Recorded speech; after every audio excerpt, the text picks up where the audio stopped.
اعوذ باللہ من الشیطان الرجیم بسم اللہ الرحمن الرحیم۔ ناظرین اکرام السلام علیکم۔ آپ دیکھ رہے ہیں پروگرام رمضان المبارک کی خصوصی ٹرانسمیشن شان ماہ رمضان۔ میں ہوں آپ کا اپنا میزبان حافظ محمد ظہیر احمد۔ ناظرین اکرام، آج رمضان المبارک کا 11واں روزہ ہے اور آج رمضان المبارک کا ایک عشرہ جو ہے وہ ہم سے جدا ہو چکا ہے اور دوسرے عشرے کا آج پہلا روزہ ہے۔ ناظرین اکرام، اللہ تعالیٰ سے دعا ہے کہ اللہ تعالیٰ ہمیں رمضان المبارک کی فیض و برکات حاصل کرنے کی توفیق عطا فرمائے اور ہمیں روزے رکھنے کی توفیق عطا فرمائے اور عبادات کرنے کی، زیادہ سے زیادہ عبادت کرنے کی توفیق عطا فرمائے۔ ناظرین کرام، رمضان المبارک کا جو مہینہ ہے برکتوں والا، عظمتوں والا، شانوں والا، یہ ایسا ایسا ہم سے جدا ہو رہا ہے اور یہ اس کی آمد کا جتنی آمد کی خوشی ہے ہوتی ہے، اس جانے کی بھی جو جیسے جیسے یہ قریب ہوتا جا رہا ہے، اپنے اختتام کو پہنچ رہا ہے، ویسے ویسے جو ہے جو دل ہے وہ جو ہے نا ایک سوچتا ہے کہ یہ برکتوں والا مہینہ۔ آپ دیکھیں، آج میرے پاس ایک اماں جی بیٹھے ہوئے تھے تو بات کر رہے تھے کہ یہ رمضان المبارک کا کیسا مہینہ ہے کہ رونق ہی رونق ہوتی ہے، اور یہ واحد مہینہ، یہ عام دنوں کی طرح ایک دن ہے، مہینہ ہے، لیکن اتنی اللہ تعالیٰ نے عظمت اتنی عطا کی ہے کہ اس میں رونقیں اللہ تعالیٰ اپنی جو ہے نا رحمتیں جو ہے اس پہ نازل فرماتا ہے، جس سے رونقیں جو ہے نا بہار رہتی ہیں۔ تو ناظرین کرام، ہمارا جو پروگرام ہے مختلف موضوعات پر گفتگو کرتے ہیں۔ آج کا جو ہمارا موضوع ہے یہ بھی بہت ہی اہم ہے اور سوچنے والا ہے، اور یہ موضوع اس طرح کا ہے جس میں ہم یعنی کہ پورے کے پورے ڈوبے ہوئے ہیں، ہمارا یقین، ہم نے اپنے ایمان کا حصہ بلکہ بنایا ہوا ہے۔ آج کا ہمارا جو موضوع ہے توہم پرستی پر ہے کہ یہ کیا ہے، اس پر ہم جانیں گے، ہم گفتگو بھی کریں گے، اور یہ ایک بہت ہی ہمارے لیے ایک بڑا مسئلہ ہے۔ جیسے کہ ہم یہ انشاءاللہ آگے لاما صاحب سے بھی جانیں گے، جیسے کہ ہم نے مکان نئے بنائے ہیں تو نئے مکان بنا کے ہم اوپر جو ہے نا ہنڈیا رکھ دیتے ہیں کہ اسے نظر لگ جائے گی، حالانکہ ایسا شریعت میں کچھ نہیں ہے۔ جیسے کہ آپ دیکھیں آج کل بابا جی فقیر گھومتے ہیں، وہ کہتے ہیں میں یہ کر دوں گا وہ کر دوں گا، لوگ ڈر جاتے ہیں، لوگوں کے اندر اللہ کا ڈر کم ہے، ان کا ڈر زیادہ ہے۔ یہ ایک چیز بہت ہی ہمارے لیے مسئلہ ہے، اس پر گفتگو کرنے کے لیے جو ہمارے ساتھ شخصیت موجود ہے، نوجوان ہے، طالب علم بھی ہے، دین کے اسٹوڈنٹ ہے، اور ان کے اندر ایک جذبہ بھی ہے دین کے کام کرنے کا، جناب حافظ محمد زین علی صاحب، بہت شکریہ آپ کا، آپ ہمارے پروگرام میں تشریف لائے۔ تو حافظ صاحب، آپ آج کا جو ہمارا پروگرام ہے وہ توہم پرستی ہے، یعنی کہ اس کا سب سے پہلا جو ہے یہ کیا ہے اور ہمارے معاشرے میں اس کا وجود کس طرح کا ہے، یہ ہمارے ناظرین کو، کیونکہ اصل لفظ جو ہے نا یہ پتہ نہیں ہے، جب ہم اسے مثال دے کر یا پنجابی میں ہم بتائیں گے تو شاید ہمارے ناظرین کو پتہ چل جائے۔ اصل بھی جیسے کہ ہم لفظ بول رہے ہیں تو شاید کسی کو نہ پتہ چلے، لیکن اس کی وضاحت کریں بھی یہ ہے کیا اور اس کے جو ہمارے معاشرے میں اثرات کیا ہیں۔ بسم اللہ الرحمن الرحیم۔ سب سے پہلے تو میں مبارکباد پیش کروں گا، آپ نے جو ہے یہ ٹرانسلیشن سجائی، اور میں آپ کو جو ہے شکریہ بھی آپ کا ادا کروں گا، آپ نے مجھے مدعو کیا اور چند کلمات کہنے کا مجھے موقع فراہم کیا۔ سب سے پہلے تو توہم پرستی ہے کیا، اس کے حوالے سے میں عرض کرتا چلوں۔ توہم پرستی ہے کہ انسان اپنی جہالت کی وجہ سے یا خوف کی وجہ سے ایسے عقائد اختیار کر لیتا ہے، ایسے نظریات اختیار کر لیتا ہے جو غیر عقلی ہوتے ہیں، عقل میں آنے والے نہیں ہیں، ٹھیک ہے۔ وہ اس کی دو وجوہات بیان کی گئی، یا تو خوف کی وجہ سے اس طرح ہوتا ہے یا جہالت کی وجہ سے ہوتا ہے۔ ہمارے ہاں آج کل اس معاشرے کے اندر وہ دونوں وجوہات دونوں بلکہ بہت زیادہ ہے، بہت زیادہ ہے۔ جہالت بھی ہے، جہالت تو انتہا درجے کی ہے اور خوف بھی انتہا درجے کا ہے، کہ خوف کی وجہ سے بھی انسان ایسے عقائد اختیار کر لیتا ہے، وہ ایسے جو ہے وہ نظریات اختیار کر لیتا ہے جو کہ اختیار کرنے والے نہیں ہوتے، جن کو توہم پرستی کہا جاتا ہے۔ ہم عام معاشرے کے اندر اس کو یوں کہہ لیجئے، سکون لینا، اچھا سکون لینا یا برا سکون مراد لینا۔ اس کی ایک مثال میں آپ کو دیتا ہوں، جس طرح کہ ہمارے معاشرے کے اندر سفر المظفر جو کہ بڑا مبارک مہینہ ہے، بڑا مقدس مہینہ ہے، اور آگے میں انشاءاللہ بیان کروں گا اس کی جو ہے اس کے اندر کیا کیا واقعات رونما ہوئے کہ جس کی وجہ سے پتہ چلتا ہے کہ یہ منحوس نہیں، لیکن چونکہ ہمارے معاشرے کی جہالت اور ہمارے معاشرے کے اندر ایک خوف جو کی خوف کی جو راہ روی والی کیفیت پائی جاتی ہے اس کی وجہ سے سفر المظفر کو منحوس سمجھا جاتا ہے، اور احادیث کے اندر اس کو باقاعدہ طور پر فرمایا لا سفرہ، سفر کو جو منحوس سمجھا جاتا ہے یہ کوئی شے نہیں ہے، یہ باقاعدہ طور پر ایک بیان کیا گیا۔ ہمارے معاشرے کے اندر اس کی بہت ساری کثیر مثالیں ہیں، اگر میں دینا شروع کروں تو ایک لمبا اس کے لیے وقت درکار ہے، میں چند ایک مثالیں آپ کے سامنے جو ہے میں آپ کی گوش گزار کرتا ہوں، ناظرین کی بھی سماعتوں کی نظر کرتا ہوں، سنیے گا اور توجہ کیجیے گا کہ یہ مثالیں اور اس طرح کی چیزیں ہمارے اندر پائی جاتی ہیں جو کہ توہم پرستی پر مبنی ہیں۔ شگون لینا، اصل میں عربی کے اندر اس کو کہا جاتا ہے فال لینا۔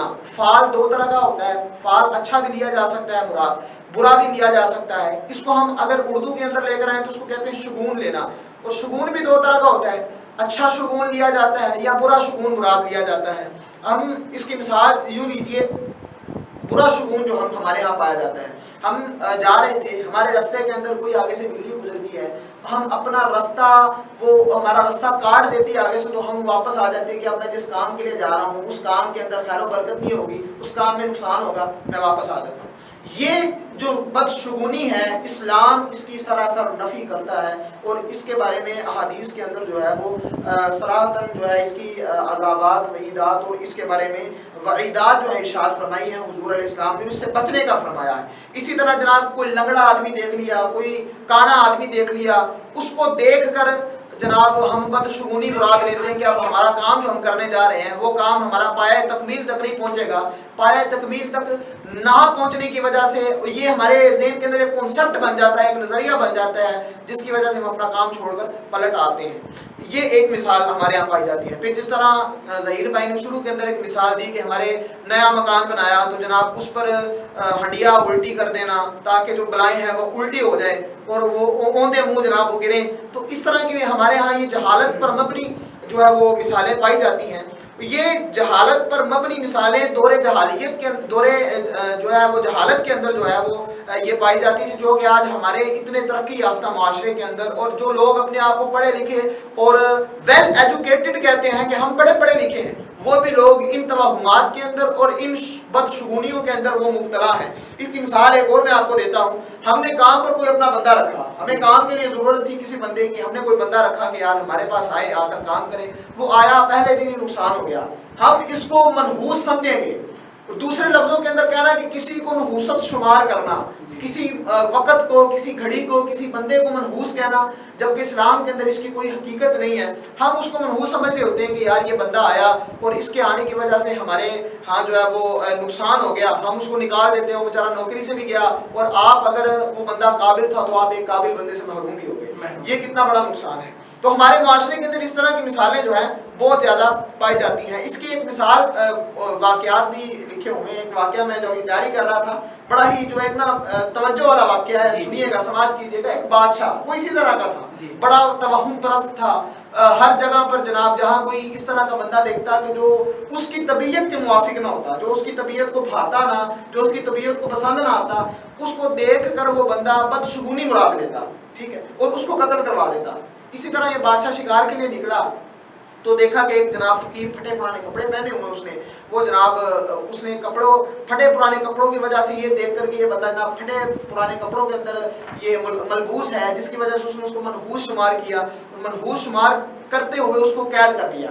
جبکہ میں آپ کو ایک درمیان میں بات آپ کی کاٹ کر ایک آپ کے سامنے ایک حدیث مبارکہ رکھنا چاہتا ہوں۔ کسی کی ظاہری کیفیت اور ظاہری حالت کو دیکھ کر ہمیں کسی کے بارے میں کوئی کنسپٹ قائم نہیں کرنا چاہیے کہ یہ بندہ جو ہے منحوس ہے، یا ویسے تو کوئی بندہ بھی منحوس نہیں ہے، ہر ایک بندہ، ہاں اسلام کے اندر جو لمحہ اللہ کی نافرمانی کے اندر گزرے اور جو بندہ اللہ کا نافرمان ہو اس کو منحوس کہا جا سکتا ہے، لیکن ہر بندہ جس کو ہم منحوس سمجھ رہے ہوتے ہیں وہ منحوس نہیں ہوتا، ٹھیک ہے۔ اب حدیث مبارکہ کے اندر فرمایا گیا ہے رب اشعث اغبر ذی تمرین لا یؤبہ لہ لو اقسم علی اللہ لا برہ۔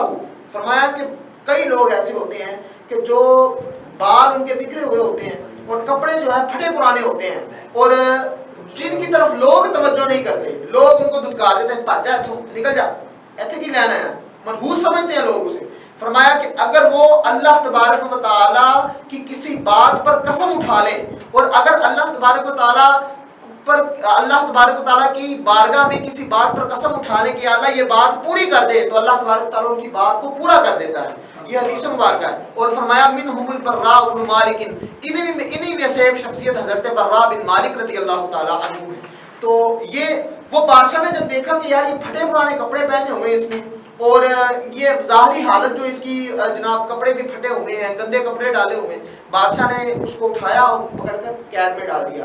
اب اس کا جب مقدمے کی سماعت جب ہونی تھی، جب فیصلہ ہونا تھا دربار کے اندر، جب اس کو لایا گیا تو بادشاہ نے اس کو پھانسی کا آرڈر دے دیا. اس کو پھانسی کے لیے جب لے کر جائے گا اس نے کہا کہ یار میری آخری خواہش ہے، آخری خواہش میری پوری کر دو. انہوں نے پوچھا کہ بھئی تمہاری خواہش کیا ہے، کیا خواہش کرنا چاہتے ہو؟ تو اس نے کہا کہ میں آخری مرتبہ بادشاہ سے ملاقات کرنا چاہتا ہوں، مجھے جو پھانسی تو ہو جانی ہے، آخری میری خواہش پوری کر دی جائے. تو جو درباری تھے انہوں نے کہا نہیں ایسا تو نہیں ہو سکتا. اس نے کہا چلو ایسا کرو، پردے کے پیچھے سے جو ہے نا تم بادشاہ سے میری ملاقات کروا دو. بادشاہ مجھے منحوس سمجھتا ہے، دیکھنا نہیں چاہتا، چلو پیچھے سے میں بات کر لوں گا، آواز سن لوں گا، وہ تو کر سکتا ہے نا. تو انہوں نے کہا چلے ہم بادشاہ سے بات کرتے ہیں. بادشاہ سلامت کے پاس گئے. بادشاہ نے کہا ٹھیک ہے لے آؤ میرے پاس. بات کی. اس نے کہا بادشاہ میں آپ سے ایک سوال کرنا چاہتا ہوں. میں کہا جی سوال کیجیے.